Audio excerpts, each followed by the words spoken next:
Este vídeo faz parte da série Empresas e Patrões Cúmplices da Ditadura, que mostra as violações de direitos cometidas pela Aliança Empresarial Militar que governou o Brasil de 1964 a 1988.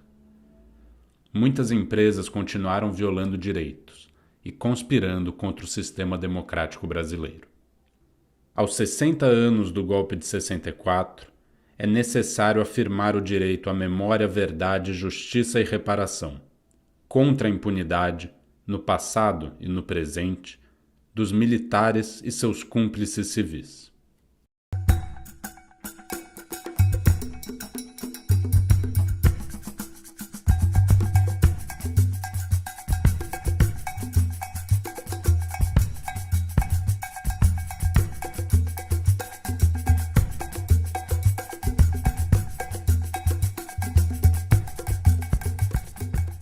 A Companhia Siderúrgica Belgo-Mineira foi criada em 1917 e, em 1921, recebeu grande aporte de capital belgo-luxemburguês. Para garantir a produção, investiu em hidrelétrica e na produção de carvão vegetal. Durante a ditadura, a empresa tinha 3 unidades em Minas Gerais, usinas em Sabará e João Monlevade e trefilaria em Contagem. Hoje foi incorporada pela multinacional ArcelorMittal, maior produtora de aço do mundo.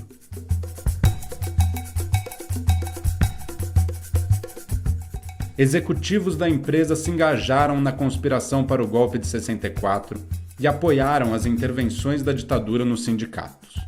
Em Monlevade, famílias de trabalhadores foram obrigadas a sair da cidade. Há relatos de violência sexual contra filhas de trabalhadores presos. A pesquisa sobre as violações cometidas pela empresa é coordenada por Marina Kamisaska, que relata as descobertas da investigação e defende a importância da luta por reparação. O Ministério Público abriu inquérito para apurar os crimes da empresa durante a ditadura. Em audiência, João Paulo Pires, ex-presidente do Sindicato dos Metalúrgicos de Monlevade, afirmou que, após o golpe, o interventor no sindicato recusou o pedido da Belgo-Mineira para homologar a demissão de trabalhadores estáveis. Em 2 dias, a mando da empresa, o interventor foi substituído pela ditadura. A Companhia Siderúrgica Belgo-Mineira, né? Hoje ela não existe mais, foi incorporada pela ArcelorMittal.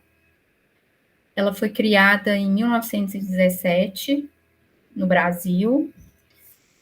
Alguns anos depois passou a ter capital estrangeiro, belga-luxemburguês, e aí ficou uma empresa privada de capital misto. Produz aço, né, uma siderúrgica, produtora de aço. A empresa utilizava como matéria-prima o carvão vegetal. E para produzir o carvão necessário para abastecer as siderúrgicas, ela precisava realizar também um desmatamento de árvores. Então, ela precisava de muitas terras que eram desmatadas para produzir o carvão. Com o tempo, ela passou a plantar eucalipto, né, com incentivo do governo, para utilizar o eucalipto na produção de carvão vegetal. A primeira siderúrgica da empresa foi instalada na cidade mineira de Sabará. Sabará foi escolhida por ser uma cidade próxima à capital, Belo Horizonte, e por já ter uma infraestrutura no local.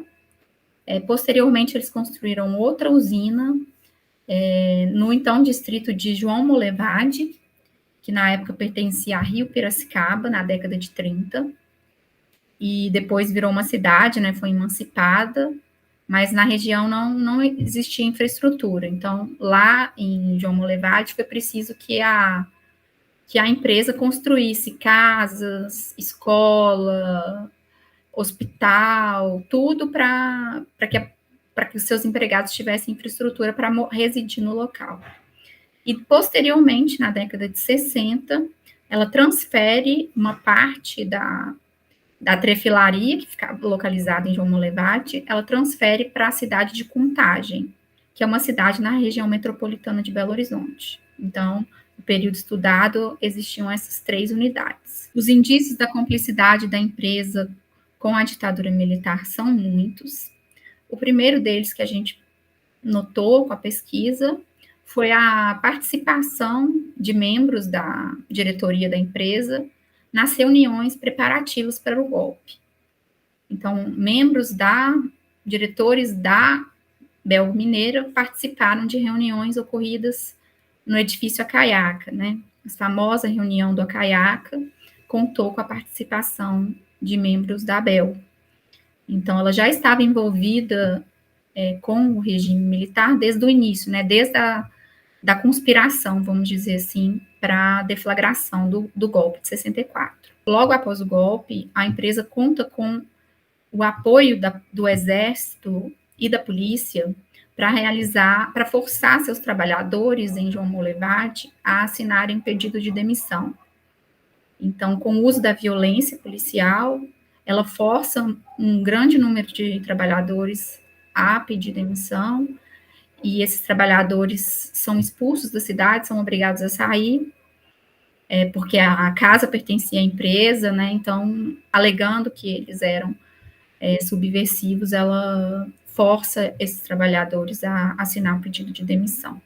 A cumplicidade também pode ser notada na presença de trabalhadores da empresa em sessões de tortura realizadas no DOPS, em Belo Horizonte.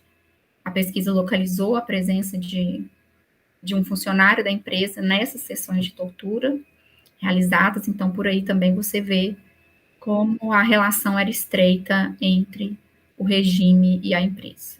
A pesquisa conseguiu mostrar que a empresa se beneficiou de políticas públicas desenvolvidas pelo regime. Por exemplo, o regime incentivou o plantio de eucalipto. Dava isenção fiscal para as empresas que plantassem eucalipto. O regime decretou uma lei, né, garantindo a isenção fiscal para aquelas empresas que praticassem o reflorestamento. Então, essa lei beneficiou enormemente a Belgo, né, porque ela ela já plantava eucalipto, ela precisava desse eucalipto para produzir o carvão, então ela foi beneficiada porque ela deixou de recolher os impostos, né, ela foi beneficiada com o incentivo fiscal. A maior quantidade, né, de violações que a pesquisa conseguiu encontrar foram violações diretas cometidas a trabalhadores. Então, são várias violações a trabalhadores, né, que passam por demissões, violências, mas também a gente, né, pode inferir que outros grupos também foram lesados, violados com as práticas da empresa.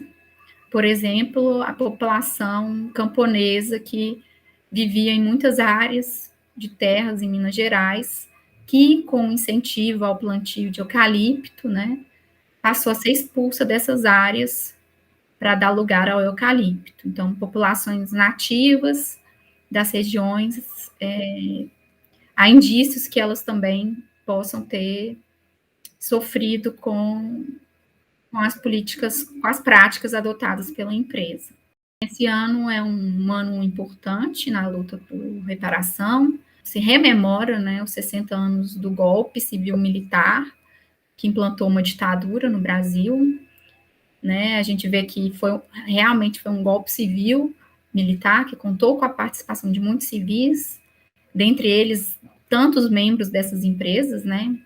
Então, é muito importante que, no presente, quando se completa 60 anos desse evento, que a gente paute essa questão, né, para o governo, principalmente, né, para os ministérios públicos, que são violações imprescritíveis, que precisam ser reparadas, né, que essas populações que foram afetadas precisam ter garantido a reparação.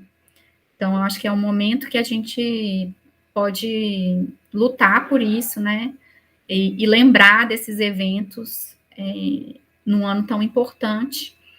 A gente viu que o governo Lula declarou que preferia esquecer o passado, que a gente não deveria relembrar o golpe de 64, deveria pensar no presente e no futuro, mas eu, como historiadora, né, como pesquisadora dessa investigação, eu tenho que me colocar contrária a essa postura, eu acho que é o contrário, né, presidente Lula.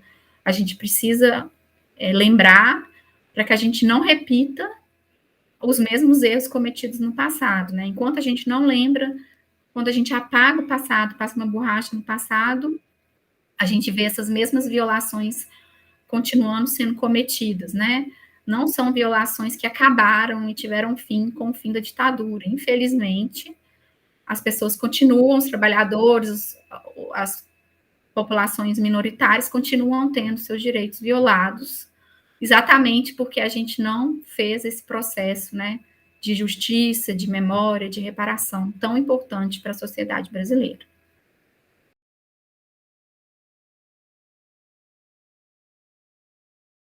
É nosso dia, companheiro.